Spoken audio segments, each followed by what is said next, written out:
భీమ్లీ వైఎస్ఆర్సీపీ అభ్యర్థిగా మాజీ మంత్రి అవంతి శ్రీనివాస్ నామినేషన్ దాఖలు చేశారు. వేలాది మంది కార్యకర్తలతో భీమ్లీ పట్టణంలో భారీ ర్యాలీతో ఎంఆర్ఓ కార్యాలయంలో అవంతి నామినేషన్ వేశారు. ఉదయం నుంచి పలు దేవాలయాల్లో ప్రత్యేక పూజలు చేసిన తరువాత కుటుంబ సభ్యులతో ఆయన ర్యాలీగా బయలుదేరారు. అట్టహాసంగా వేలాది ద్విచక్ర వాహనాలు, వందలాది కార్లతో ఎంఆర్ఓ కార్యాలయానికి చేరుకుని నామినేషన్ దాఖలు చేశారు. తప్పనిసరిగా వారి నమ్మకాన్ని నిలబెట్టుకునే విధంగా మళ్ళీ భీమిలిలో మూడోసారి వైఎస్ఆర్సీపీ జెండా ఎగరవేసి తప్పనిసరిగా భీమిలి నియోజకవర్గాన్ని వారికి బహుమతికి ఇస్తాం. ఎందుకంటే ఇది అత్యంత కీలకమైన నియోజకవర్గం.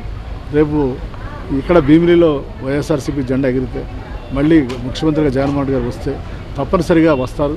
మరి ఆయన వచ్చిన తర్వాత ఇక్కడి నుంచి ప్రమాణ స్వీకారం చేస్తారు, ఇక్కడే పరిపాలన రాజ్యం చేస్తారు. ఈ ప్రాంతానికి ఉజ్వలమైన భవిష్యత్తు ఇద్దామని జగన్మోహన్ గారు కలలుగంటున్నారు.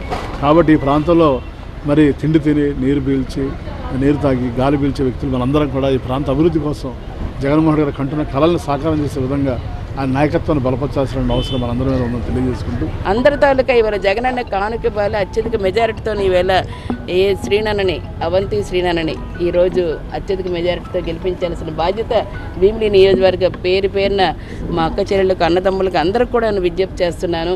అలాగే మీ ఆడపడుచుగా ఈ ఝాన్సీకి కూడా ఓటిస్తే ఇక్కడ ఉన్న ఏదైతే ఉన్నాయో పార్లమెంట్లో సమస్యల్ని మీకు ఎలా అక్కడ తీసుకెళ్ళి వినిపించి ఈ ప్రాంత అభివృద్ధికి తోడ్పాటు ఇవ్వమని చెప్పిస్తాను కోరుతూ, మరి జగనన్న రావాలి, విశాఖపట్నంలో మళ్ళీ ప్రమాణ స్వీకారం ముఖ్యమంత్రిగా చేయాలి, మన ప్రాంత అభివృద్ధి కావాలి, ఉత్తరాంధ్ర వెనుకబడితనం పోవాలి, విశాఖపట్నం మహానగరం కావాలి, ఉజ్వలమైన భవిష్యత్తు మన విశాఖపట్నంతో పాటు ప్రతి కుటుంబం కూడా ముందుకు రావాలి, కదిలి రావాలని ఓటు రూపంలో రేపు ఫ్యాన్ గుర్తుపై ఓటేసి గెలిపించాలని మరొక్కసారి పేరున అందరికీ విజ్ఞప్తి చేస్తూ ధన్యవాదాలు.